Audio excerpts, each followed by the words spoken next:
அதெல்லாம் குத்தி இருக்கு. நீங்க ஒண்ணு காதை குத்தி பூலாம் சுத்த வேண்டிய அவசியம் இல்லை. எங்களை பொறுத்தவரை நீங்க எதுக்கு வந்திருப்பீங்கன்றது எங்களுக்கு நோக்கம் இருக்கு. அந்த நோக்கம் எங்களுக்கு நல்லாவே தெரியுது.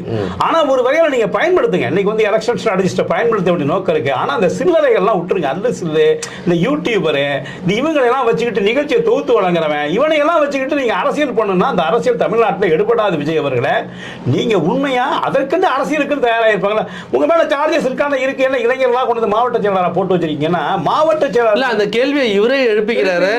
எல்லா கட்சியிலும் இளைஞர்களா இருந்துதான் மாறினவங்க. இளைஞர்களை போட்டீங்கன்னா இளைஞர்கள் வந்துதான் இன்னைக்கு வந்து பணம் பணம் அலையிற பண்ணையார் கட்சி. அப்ப பண்ணையார் கட்சின்னா அவர் கட்சியில இருக்கிற முதல்ல 2 ஆட்களை தூக்கணுமே. யாரு சொல்லுங்க நீங்க? புஷியானது. அது எனக்கு தெரிஞ்சு அந்த வார்த்தையை புஷியானதுக்காக தான் சொல்லியிருப்பாரோ. புஷியானதுக்கு அர்ஜுன் கார்பரேட் ஒருத்தர் கார்பரேட் முதலாளி, இன்னொருத்தர் பண்ணையார் முதலாளி.